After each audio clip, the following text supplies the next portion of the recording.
The Thousand Steps part the culling. The Hab blocks Vox casters crackled to life at dullo 400 hours, as they did every morning. But today the Imperial hymns were absent. Instead, a single voice, calm, bureaucratic, devoid of inflection, echoed through the Pharaoh concrete warrens of Hive Septimus. Citizens of Manufacturing Sector 773. Quota compliance has fallen below acceptable parameters.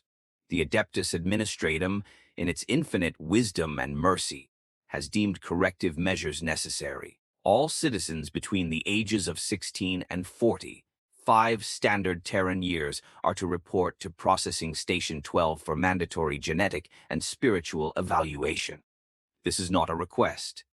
The God Emperor protects. Mara Quintus heard the announcement through the thin walls of her sleeping alcove, the words filtering through layers of rust and generations of industrial grime.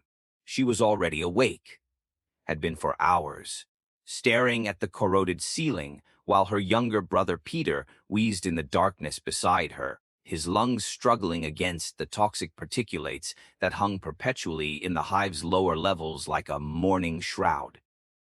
She was 23 years old. She had never seen the sun. Mara. Peter's voice was small, frightened.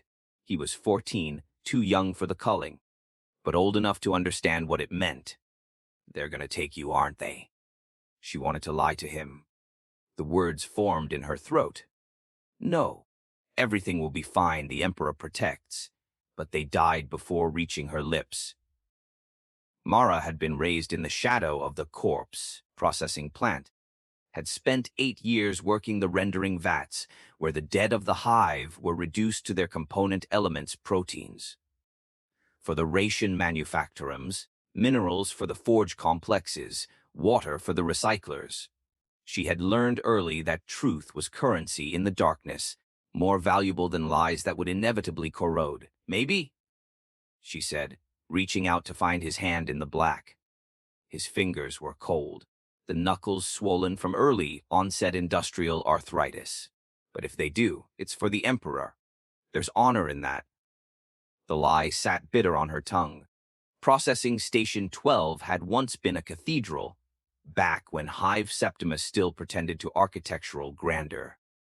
Now it was simply another administrative complex, its stained glass windows long since shattered and replaced with corrugated steel, its vaulted ceiling lost in shadows that never fully retreated even under the harsh glare of sodium lamps. Mara stood in a line that stretched for kilometers, a river of humanity shuffling forward with the inexorable patience of the damned. The air stank of unwashed bodies and fear, sweat, punctuated by the occasional wail of a child or the mechanical drone of servo skulls overhead, their augmetic eyes recording everything, their Vox units occasionally barking commands to keep the line moving. "Don't make eye contact," whispered the woman ahead of her, an older factory worker with chemical burns scarring half her face. "The arbitrators, I mean. Don't give them a reason to remember you." Mara nodded, though she wasn't sure it mattered.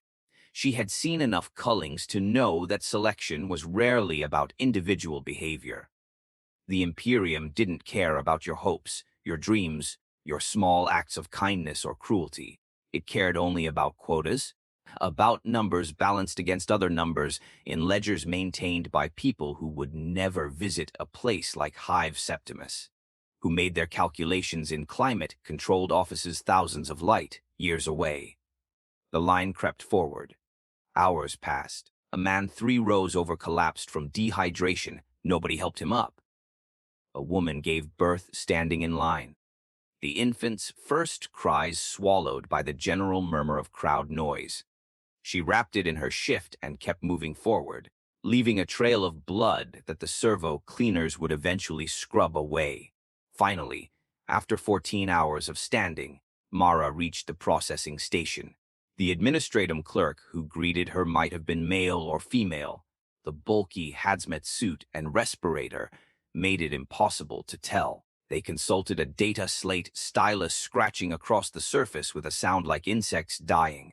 Name: Mara Quintus. Manufacturing Sector 773, Residential Block 41, Alcove 666, Age 23 Standard, Occupation, Corpse Processor, 3rd Class.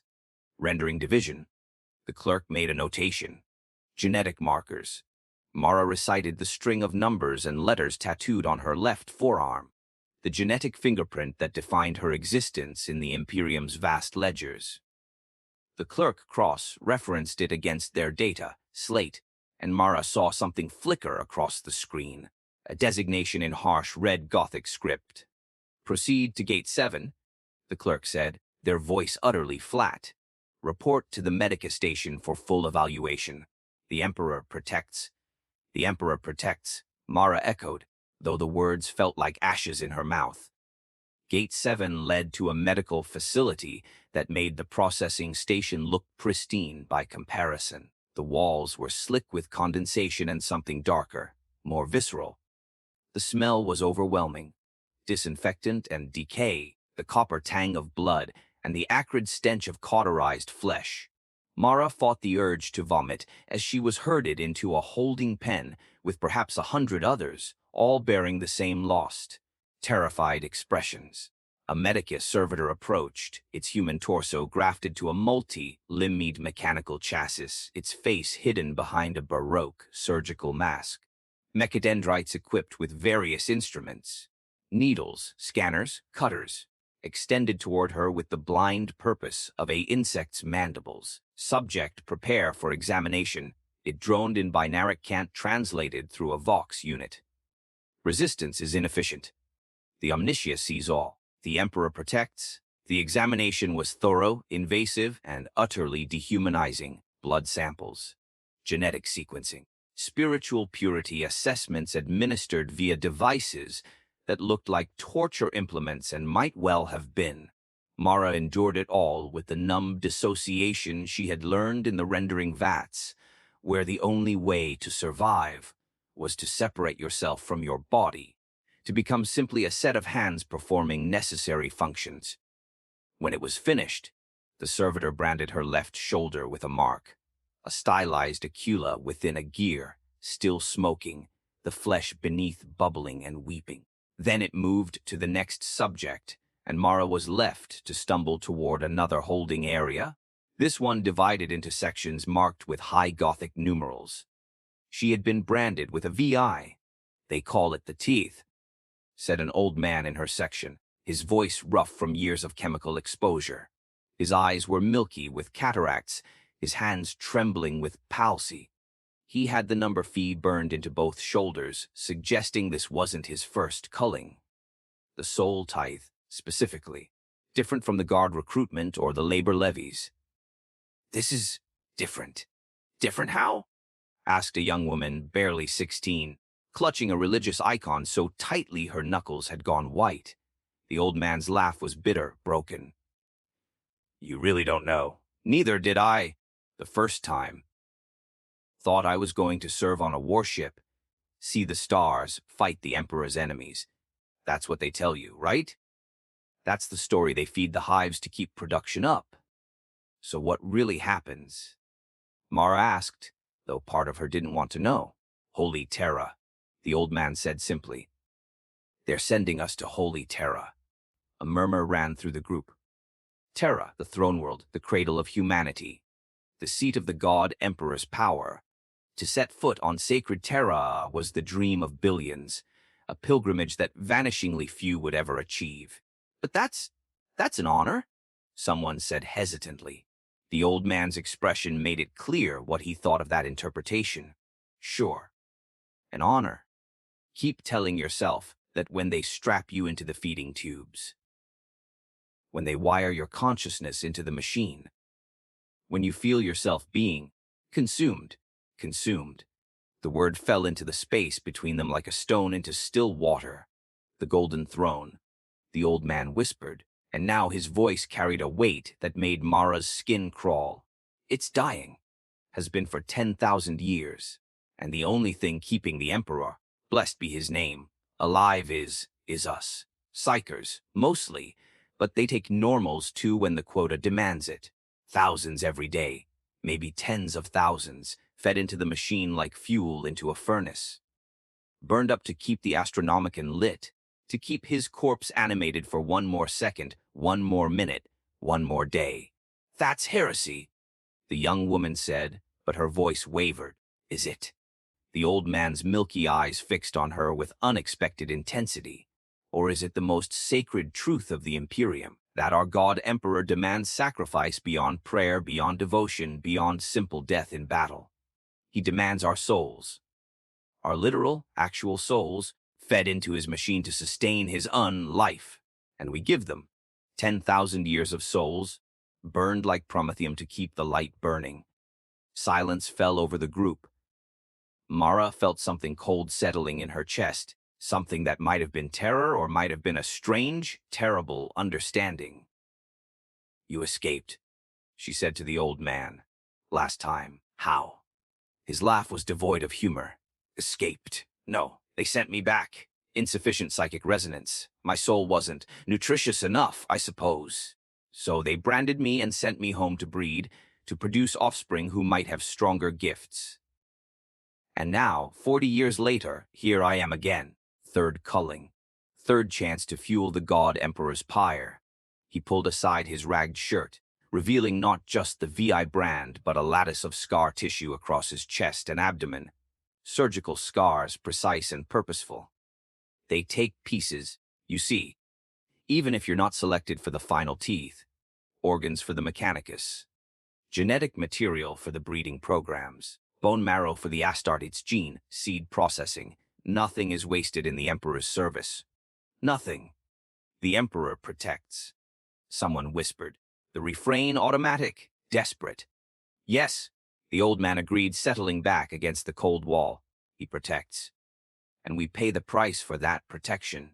Every second of every day. That's the bargain, whether we knew we'd made it or not. Part i.e., the black ship, the transport that came for them 3 days later, was not a ship in any recognizable sense. It was a void, blackened cathedral of metal and stone, large enough to house a small city, its flanks adorned with statues of weeping angels and Gothic script that proclaimed glory to the god, emperor, and damnation to his enemies. The Black Ship. Mara had heard of them, of course. Everyone in the Imperium had heard of them. They were the League of Black Ships, the silent fleet that plied the void between worlds, gathering up those with the sight, the curse, the gift, psykers, witches, those whose souls burned too brightly or too strangely to be left among normal humanity. But the old man had been right. They didn't take only psykers. They took others too, when the quotas demanded it. They were herded aboard through a cargo ramp that could have accommodated tanks, processed through security checkpoints that screened them with devices that made Mara's teeth ache and her bones hum, then sealed into massive holding cells that could have held thousands, but currently contained only their group of perhaps 300 souls. The journey to Terra would take months, possibly years. Warp travel was unpredictable at the best of times, and these were not the best of times. The cell was a cavern of black iron and dark stone, lit by sodium lamps that cast everything in shades of yellow and shadow. There were no beds, no furniture, just the bare floor and walls. A single aquatic recycler dripped in one corner, its output barely sufficient for the crowd. Food, if the nutrient paste dispensed twice daily could be called food, came through tubes in the wall, measured to provide exactly enough calories to sustain life and no more. They existed in a perpetual twilight, never quite sure if it was day or night, sleeping when exhaustion overcame them, waking to the same unchanging scene. People wept. People prayed. People coupled in dark corners with the desperate urgency of those who sensed their mortality approaching. Fights broke out over food, over water, over nothing at all. Mara found herself gravitating toward the old man. His name, she learned, was Crassus, and he had been a shift supervisor in a promethium refinery before his first culling. He seemed to have made a kind of peace with his fate, or perhaps he had simply passed beyond the point where fear could touch him. Tell me about Terra, she said one sleep cycle. needing something to focus on besides the oppressive darkness and the quiet sobbing that provided the cell's constant soundtrack. Crassus was silent for a long moment, his blind eyes staring at something only he could see. I never saw much of it, really. They keep the tithe, folk isolated, for good reason. Can't have us wandering around the cradle of humanity, reminding the high lords and the upper hive nobles that the foundation of their civilization is built on a mountain of corpses. But you saw something. Yeah, I saw something. He shifted, wincing as his damaged joints protested. The ship came in through one of the smaller orbital plates.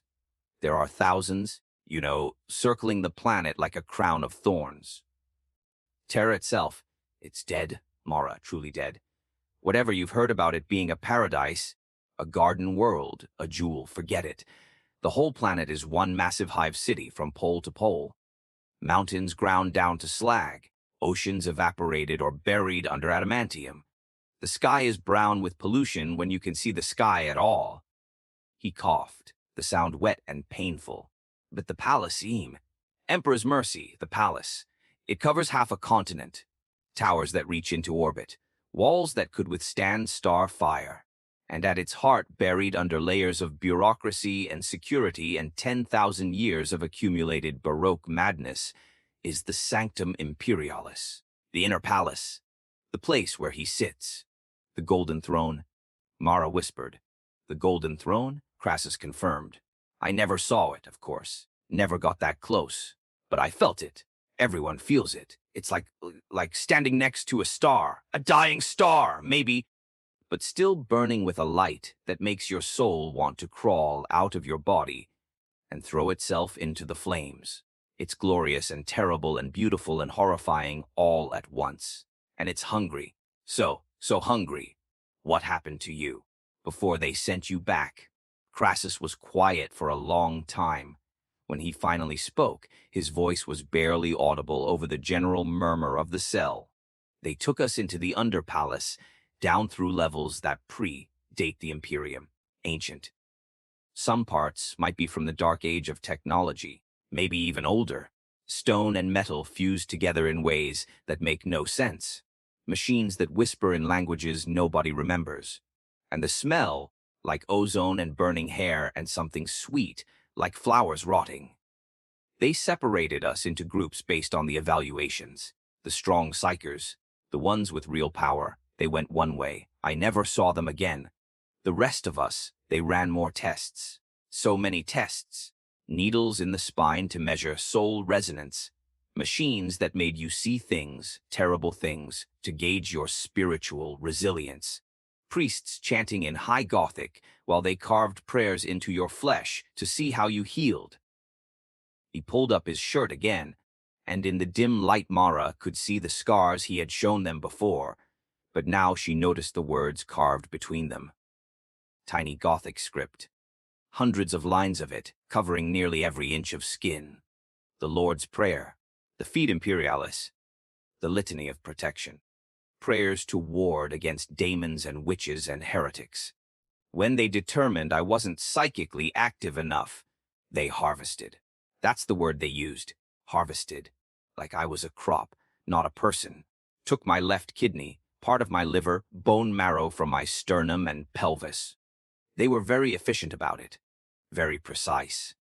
The Mechanicus priests who did the work barely seemed human themselves, more machine than man. Speaking in binaric cant, treating my body like it was just another broken cogitator to be stripped for parts. And then they threw me back, loaded me onto a prison ship bound for the fringes, and dumped me back on Septimus with a warning that I was still valuable, that the Imperium might call on me again. And they did. The weeks blurred together. Mara lost count of how many days they spent in transit. The black ship shuddered periodically as it translated in and out of the warp, each transition accompanied by a deep, resonant tone that seemed to vibrate in the bones rather than the air. During these moments, people screamed. Some claimed to see things moving in the shadows, reaching out with hands that weren't quite hands. whispering promises in voices that sounded like loved ones but wrong, twisted, corrupted. The young woman who had clutched the religious icon, her name was Sira, attached herself to Mara like a limpet, terrified of the dark, terrified of the journey, terrified of everything. Mara found herself acting as an unlikely protector, sharing her meager rations, fending off unwanted attention from some of the more aggressive prisoners. It gave her something to focus on besides her own spiraling dread. "Do you think it hurts?" Sira asked one night, curled against Mara's side for warmth. When they use us." Mara had been wondering the same thing, but hadn't wanted to voice the question. "I don't know. Crassus makes it sound like the worst thing in the universe, but maybe it's glorious. Maybe we ascend, somehow, become one with the Emperor. Maybe," Mara said, though she didn't believe it. The truth was she had been doing math in her head. Terrible, inexorable math. The Imperium spanned 1,000,000 worlds, maybe more. Even a modestly sized planet like Septimus held billions of souls. If every world paid the Soul Tithe, if even a fraction of a percent of humanity was sacrificed to the golden throne, tens of thousands of souls per day, possibly hundreds of thousands. For 10,000 years, the numbers were astronomical, incomprehensible. A mountain of corpses that would dwarf the Hive, cities of 100 worlds. And yet the Imperium endured, and the Emperor endured, and the light of the Astronomicon burned across the galaxy, guiding ships through the howling madness of the warp. This was the price. This had always been the price. Planetary approach came without warning. One moment they were in the cell, enduring another meal of nutrient paste, and the next the walls were shaking as the black ship burned through an atmosphere. Alarms blared.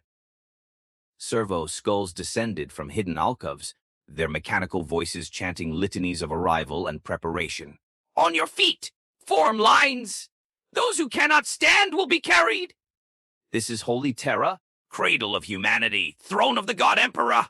You will show respect or you will be shown correction."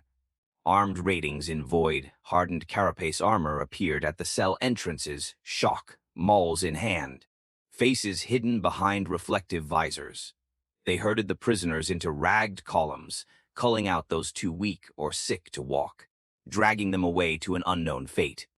Mara grabbed Sira's hand and kept moving, staying close to Crassus as they were marched through corridors that seemed to stretch for kilometers. Through viewports she caught glimpses of Terra itself, a dead world wrapped in smoke and metal, its surface an endless landscape of manufactorums and processing plants, and hab blocks stacked so high they vanished into the brown, gray clouds. And above it all, dominating the horizon like a god made manifest in stone and gold, the Imperial Palace. Crassus had not done it justice. No words could. It was beyond scale, beyond comprehension. A structure so vast that it generated its own weather systems, so ancient that parts of it predated human spaceflight, so adorned with statuary and Gothic architecture that it resembled less a building and more a mountain range carved by angels into a hymn of devotion. They landed somewhere in the palace's lower reaches, a void port the size of a continent, where ships from across the galaxy disgorged their cargo of human souls. The black ship was just one of hundreds, perhaps thousands, all performing the same function, all feeding the endless hunger of the Golden Throne. The processing began immediately. Part taken? The Palace, they were taken down through elevators that shuddered and groaned under the weight of centuries, down through corridors lined with statues of saints and heroes whose names had been worn away by time and touching hands, down through checkpoints where weapons were scanned, bodies were scrutinized, and the spiritually impure were separated from the merely doomed. The deeper they went, the older everything became. The walls changed from ferro, concrete to stone, from stone to metal, from metal to something that might have been crystal or glass or some substance that defied classification. The air grew thick, oppressive, charged with an energy that made Mara's hair stand on end and her teeth ache. And everywhere there were people. Not just the prisoners, though there were thousands of those, shuffling in long lines that snaked through the ancient corridors, but also functionaries, servitors, priests, and things that might have been human once, but were now so augmented with machinery and surgical modification that they resembled nothing so much as animated statues. They moved with purpose, never acknowledging the prisoners, going about their duties with the mechanical precision of those who had performed the same tasks for so long that they had become reflexive. The Adeptus Astronomica, Crassus murmured, gesturing to a group of figures in black robes adorned with silver stars. They manage the tithe, sort the wheat from the chaff, as it were, determine who burns and who provides other services. One of the robed figures turned at his words, and Mara caught a glimpse of what lay beneath the hood. Not a face, but a mask of silver and gold, featureless save for a single red lens where an eye should be. The figure regarded them for a moment, then turned away, apparently satisfied. They were herded into an antechamber that might once have been a throne room or a cathedral. The ceiling was lost in shadow, hundreds of meters overhead. The walls were lined with alcoves, each containing a statue of the Emperor in various incarnations: the Unifier, the Conqueror, the Lord of Humanity. In each statue, his eyes seemed to follow them, and Mara felt the weight of his gaze like a physical pressure against her soul. Primary evaluation, announced a voice through unseen vox casters. Subjects will be divided by psychic resonance. Those with alpha grade resonance will proceed to channel 7. Beta grade to channel 5. Gamma grade to channel 3. All others to channel 1. Resistance will result in immediate termination. The Emperor protects. Servitors moved among them, these ones equipped with strange devices that hummed and crackled with barely contained power. They pressed the devices against each prisoner's forehead, and readings appeared on attached data, slates. Most showed little or no psychic activity, normal humans, like Mara, whose souls burned with ordinary light. But here and there, the readings spiked into higher registers. When they reached a man in his 30s, a former miner from the looks of him, the device shrieked and sparked. The man screamed, his eyes rolling back in his head, and suddenly he was wreathed in foxfire, on blue flames that cast no heat but made the air itself seem to warp and twist. The servitor staggered back, and armed guards descended immediately, their weapons, strange rifles that crackled with psychic nullifying energy, leveled at the man. "Alpha-grade manifestation!" someone shouted. "Contain and isolate." But it was too late. The man's scream intensified, and reality itself seemed to tear around him. Mara saw things in that tear, impossible geometries, colors that had no name, shadows that moved independently of any light source. She saw eyes, vast and terrible and utterly alien, looking through from somewhere beyond. Then the guards fired, and the man came apart in a burst of psychic energy that left nothing but ash and the smell of burning ozone. The tear in reality lingered for a moment, widening, and through it Mara heard screaming. Not human screaming, but something worse, something that conveyed pain and pleasure and hunger all at once. Then a figure in golden armor emblazoned with prayers and wards stepped forward, a massive sword in its hands, and thrust the blade into the tear. The weapon burned with golden light, and the tear sealed with a sound like shattering glass. "Continue processing," the armored figure said calmly, as if nothing had happened. "One loss is acceptable. The Emperor protects. The Emperor protects." The mantra followed them as they were sorted, categorized, divided. Mara was assigned to Channel 1, no psychic resonance, but suitable for other purposes. Sira was assigned to Channel 3, indicating some latent psychic potential, and she wept as they were separated, reaching out for Mara even as the guards dragged her away. Crassus ended up in the same channel as Mara, along with perhaps 1,000 others.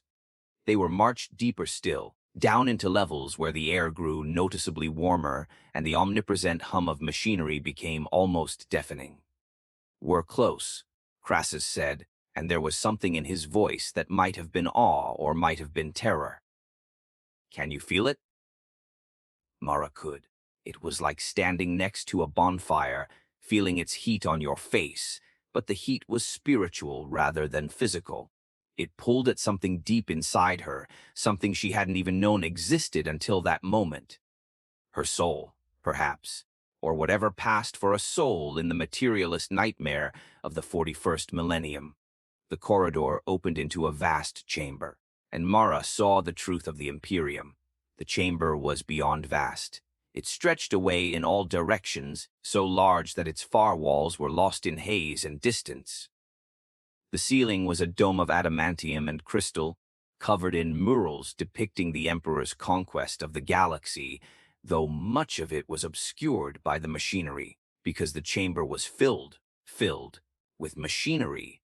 Thousands of tubes, cables, conduits, processing units, each one humming with power, each one serving a single purpose. They fed toward the chamber's center, converging on a structure that dominated everything, that made the scale of the Imperial Palace itself seem trivial by comparison. The golden throne. It rose like a ziggurat made of gold and crystal and materials that Mara had no names for, covered in prayers written in 1,000 languages, blazing with a light that was simultaneously golden and somehow dark, a light that hurt to look at but was impossible to look away from. Around its base were rings of machinery, life support systems, psychic amplifiers, reality stabilizers, tended by tech, priests who moved with the precision of insects in a hive. And at its apex, barely visible through the brilliant haze, sat a figure. Mara fell to her knees. She couldn't help herself. Every human in the chamber was on their knees, pressing their faces to the cold floor, weeping, praying, overcome by a presence so overwhelming that consciousness itself seemed to buckle under its weight. He was there, the God Emperor, the master of mankind, 10,000 years dead but refusing to die, kept alive by machinery and sorcery and the sacrifice of thousands of souls every single day. She could feel him, not as a person but as a force, a weight, a pressure against reality itself. He was in agony. She understood that immediately. Whatever life still flickered in that desiccated form was suffering beyond comprehension, a torture that had endured for 100 centuries with no prospect of relief. And yet he endured, because without him the Imperium would collapse, the Astronomicon would fail, and humanity would drown in the darkness. "Behold the Carrion Lord," whispered a voice, and Mara looked up to see a figure approaching.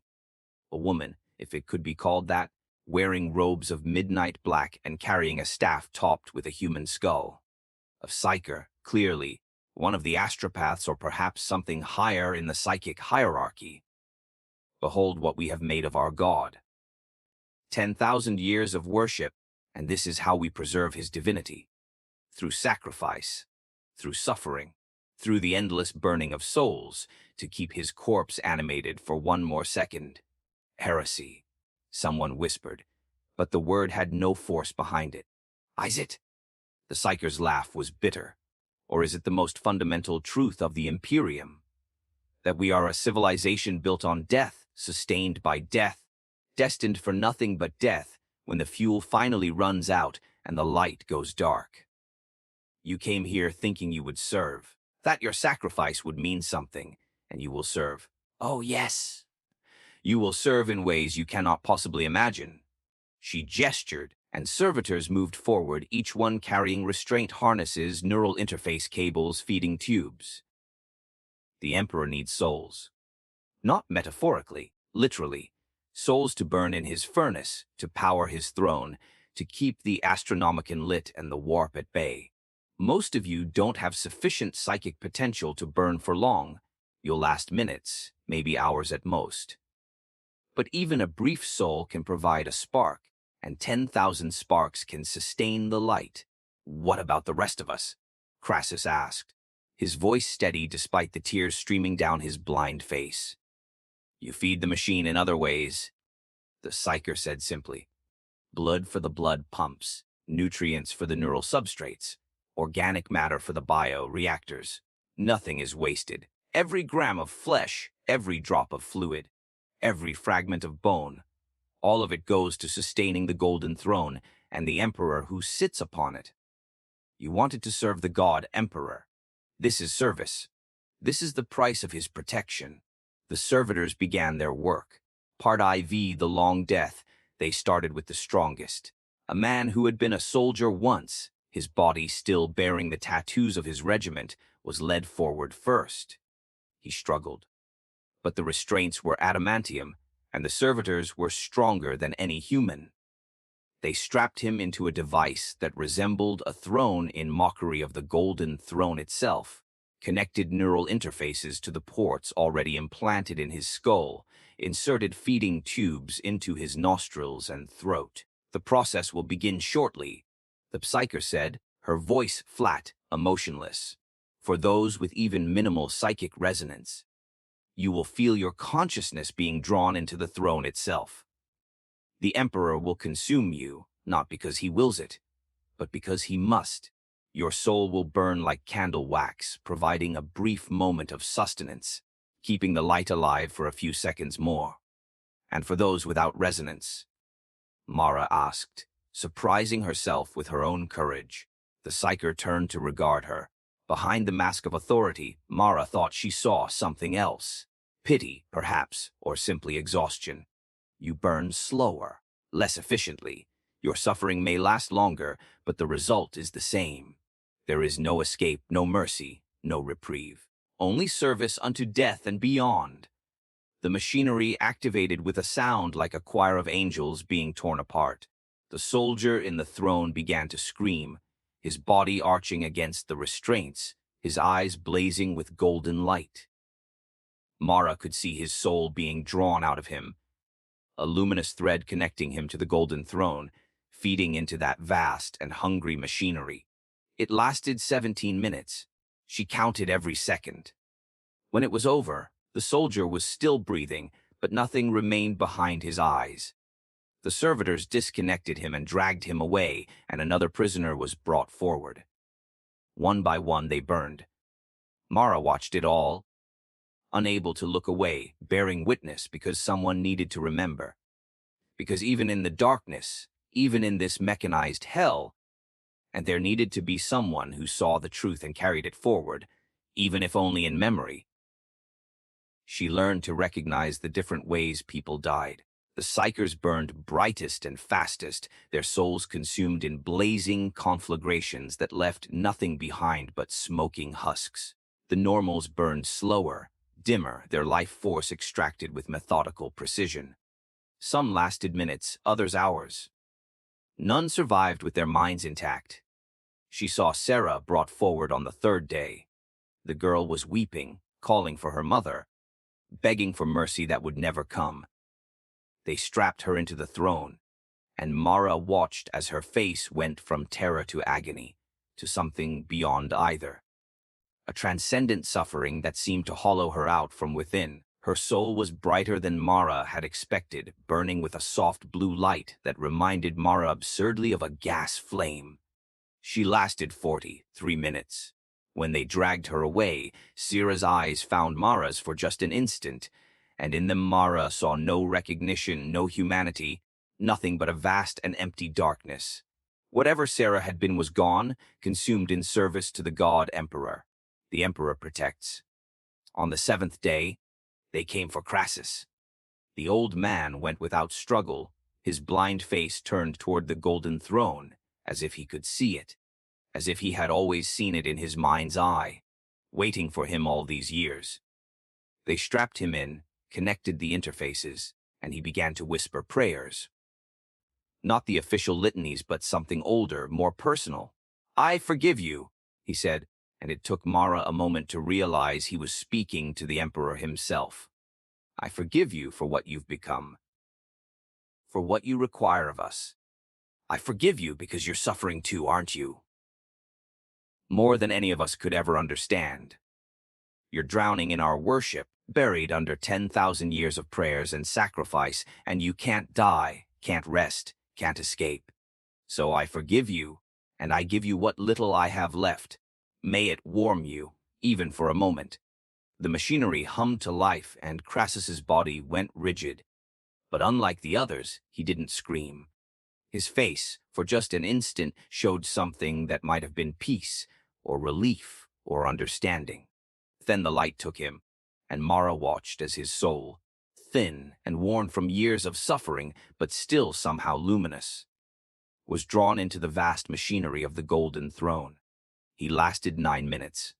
When they dragged him away, Mara noticed something she hadn't seen before. The servitors didn't take him to the disposal chutes, where the hollowed-out husks were normally discarded. They took him to a different section, where tech priests waited with surgical tools and preservation equipment. "What are they doing?" she asked the psyker, who still maintained her vigil over the proceedings. "Harvesting," the woman replied. "Even burned-out souls leave residue. Genetic material still valuable for the breeding programs, organs that can be repurposed, bones that can be ground into nutrients, skin that can be rendered for parchment.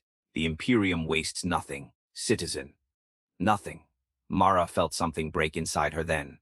Not her spirit, which had been ground down to nothing over the past days, but some final illusion about the universe she inhabited. This was the truth of the Imperium.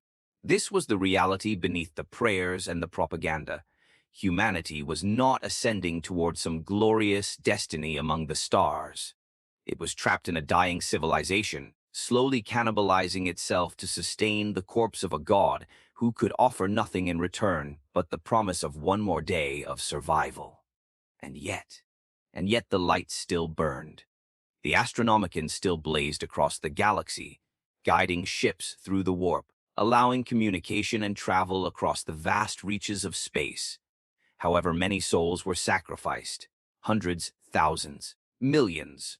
They were allowing human civilization to endure in a universe that wanted nothing more than to devour it. Was that worth it? Was any cause worth this price? Mara didn't know. She would never know. On the 14th day, they came for her. She had expected terror, but what she felt instead was a strange calm. Perhaps it was exhaustion. Perhaps it was acceptance. Or perhaps, after watching so many others burn, she had simply run out of emotions to feel. They led her to the throne, still warm from the previous occupant, and began the process of restraint. The adamantium bands closed around her wrists, ankles, torso, forehead. Neural interfaces, cold and invasive, pressed against her skull. Feeding tubes slithered down her throat, choking her, filling her mouth with the taste of preservative chemicals. The psyker approached, and this close Mara could see the woman's face beneath the hood.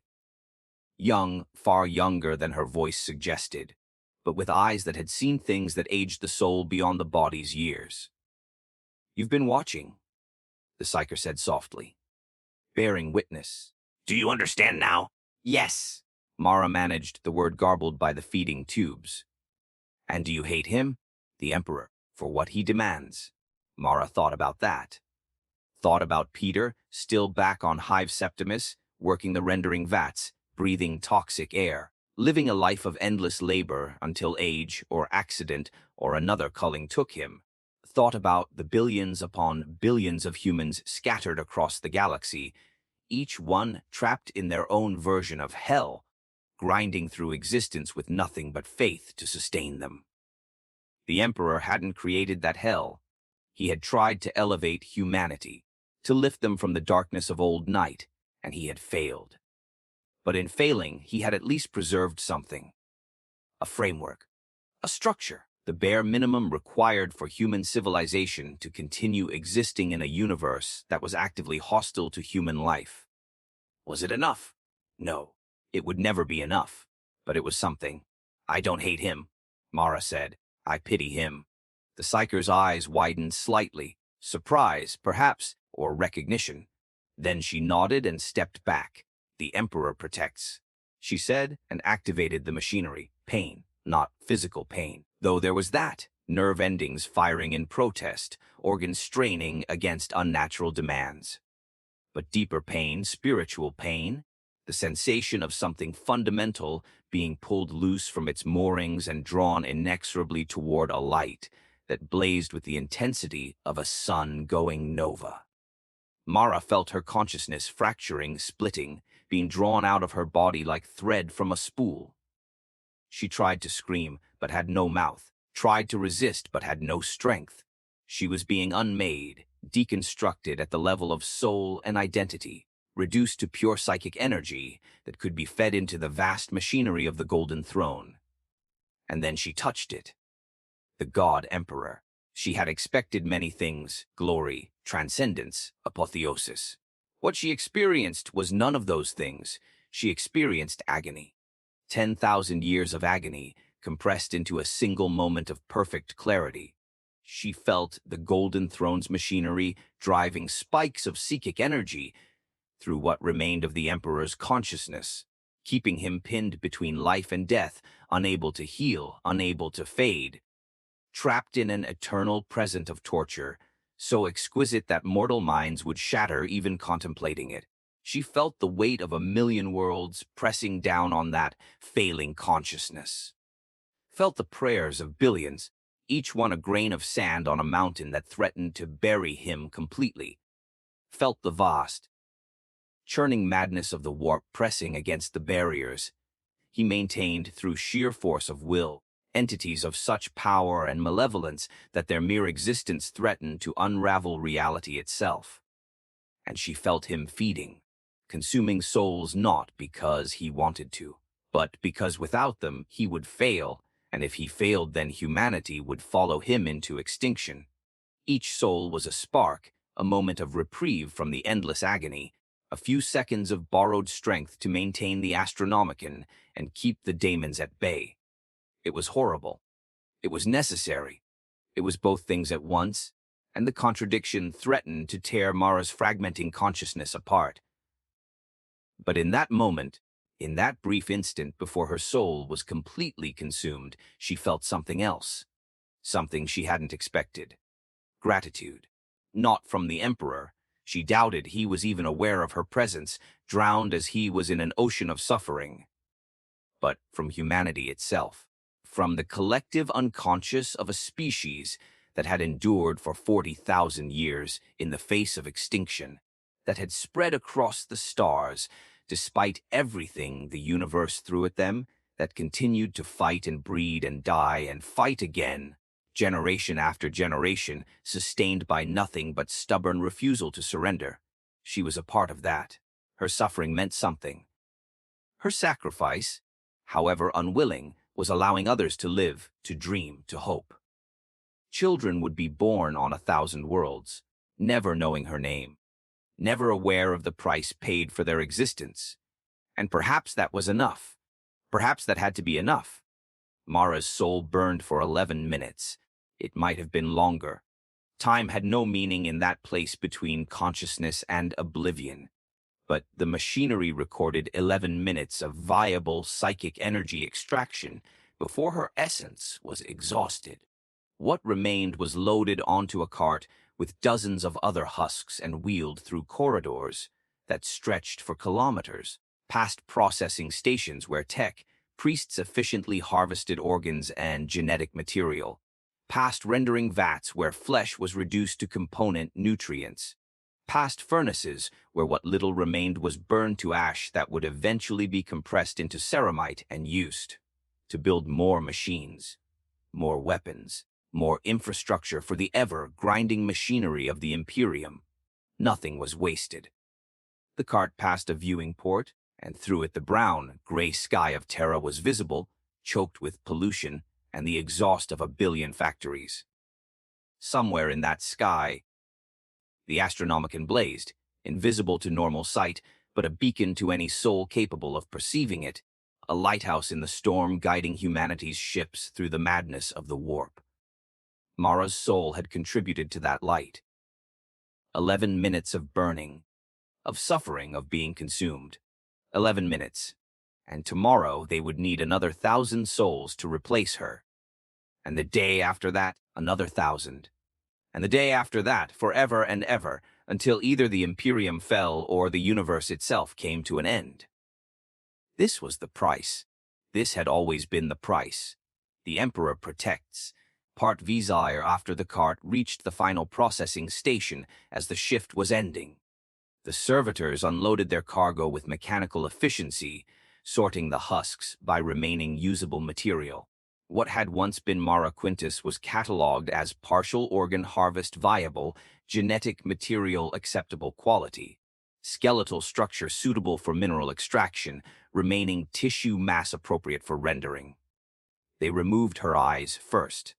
Still technically alive, still capable of basic function, they would be implanted in a servitor, allowing some mindless cyborg to see for a few more years before its own degradation required replacement. Her kidneys, liver, and heart followed, preserved in stasis fields for transport to various medical facilities across the Imperium. Her bone marrow was extracted and placed in cryo storage for the Astartes gene seed programs. What remained was fed into the rendering vats. The process took 14 hours. At the end, Mara Quintus had been reduced to 17 kilograms of protein slurry, suitable for ration production, 4 kilograms of mineral compounds, suitable for industrial use, 12 liters of rendered fat, suitable for lubricant manufacturing, and approximately 2 kilograms of ash, suitable for ceramite production. These materials were added to the general stores and distributed according to need. Some of her protein would end up in ration packs shipped to Imperial Guard regiments fighting on distant worlds. Some of her minerals would be incorporated into munitions. Some of her fat would lubricate the gears of machinery in manufactorums across the sector. Some of her ash would become part of the armor plating on a space Marine's power armor. She would serve the Imperium forever, in 1,000 different ways. None of them glorious, all of them necessary. This was the truth, that the Imperium could never speak aloud, that it was a civilization built on corpses, sustained by corpses, destined to become corpses in its turn. Every prayer, every battle, every moment of heroism and sacrifice, all of it ultimately reduced to the same calculus of flesh and faith, burning endlessly to keep the light alive for one more day.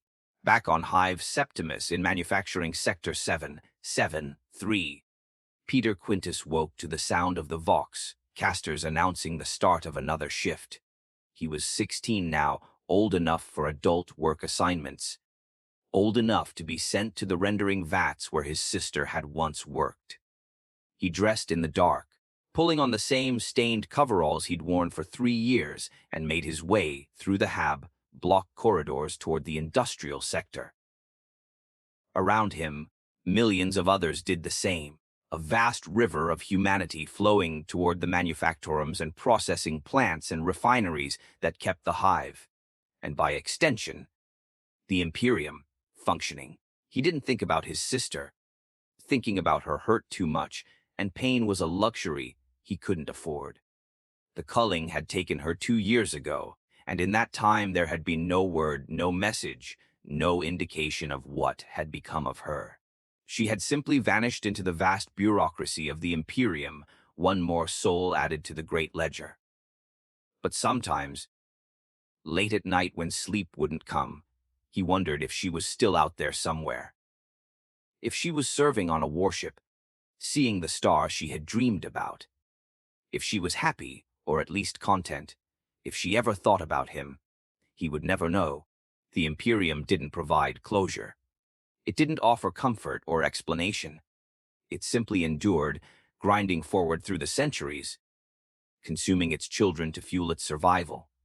As Peter took his place at the rendering vats, beginning another 12-hour shift of processing corpses, a new announcement came through the Vox casters. Citizens of Manufacturing Sector 7-7-3.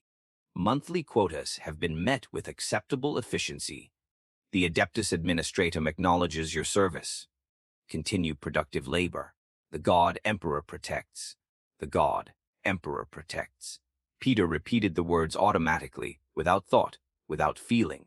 They were simply part of the background noise of existence, like the hum of machinery or the stench of chemical processing.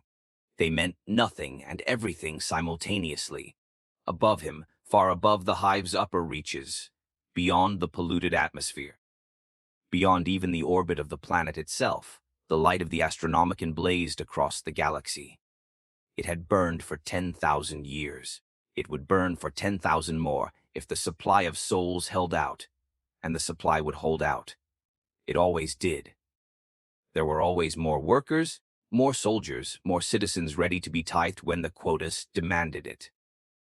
Humanity was its own most renewable resource, breeding faster than it could be consumed, spreading across the stars like a virus that refused to die, even as it killed its host. This was the Imperium. This was the reality beneath the propaganda and the glory and the prayers. A civilization of corpses by corpses for corpses, sustained by the endless sacrifice of souls fed into a machine that had long since exceeded any human purpose or understanding. The Emperor protects, and the price of that protection was everything. Epilogue: The Long Night. There is a place beneath the Imperial Palace, in levels so deep that even the tech priests have forgotten they exist, where the machinery grows strange and the walls whisper in languages that predate human speech. In this place, there is a room. The room is not large, perhaps 10 meters by 10 meters, carved from stone that might be granite or might be something else entirely, something that only resembles stone because human minds cannot process what it actually is. The walls are covered in tally marks, millions of them, carved over the course of centuries by hands that have long since turned to dust. Each mark represents a soul consumed. Each mark is a life ended, a consciousness extinguished, a tiny light snuffed out to keep the greater light burning.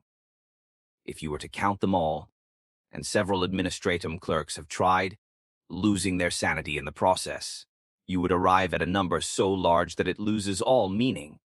Billions, certainly, possibly trillions. Every soul sacrificed to the golden throne since the Emperor was entombed 10,000 years ago, meticulously recorded by someone who either cared deeply about remembering or who had simply found the task preferable to madness. No one comes to this room anymore. No one remembers it exists. But the tally marks continue to appear, as if by some psychic residue, some echo of the souls themselves seeking to be remembered, to be acknowledged, to mean something beyond the brief moment of their burning. The marks cover every surface now. They spiral across the ceiling, march down the walls in rigid columns, spread across the floor in fractal patterns that suggest meaning if you stare at them long enough. If you were to stand in this room, and you would need to be either very brave or very foolish to do so, you would feel them. All of them. Every soul that has ever burned for the Emperor, compressed into a single moment of awareness, a collective consciousness of suffering that transcends individual identity. They don't speak. They don't accuse. They don't rage against the injustice of their fate. They simply exist in whatever form souls exist when they've been consumed by a god machine. And perhaps that's enough. Perhaps existence itself, however diminished, is preferable to the alternative. Perhaps every soul that burns in the Emperor's service gains some form of immortality. Not as individuals, but as part of something larger, some vast and incomprehensible pattern that will only become clear when the universe itself finally ends. Or perhaps they simply cease to exist, snuffed out like candles, and the tally marks are nothing but the desperate wish of a dying civilization to believe that all this suffering means something. No one knows. No one can know. But the marks continue to appear, one by one, soul by soul, day after day, year after year, century after century. And the light continues to burn. In the grim darkness of the far future, there is only war. But beneath the war, sustaining it, making it possible, is something far more terrible: the quiet, methodical consumption of humanity by humanity the endless grinding of souls into fuel, the transformation of faith into mechanics and devotion into energy. This is the reality of the Imperium. This is the price of survival. This is what it means to be sacrificed to the Emperor in the 41st millennium. The Emperor protects, and we burn forever in his service, forever, and ever, and ever.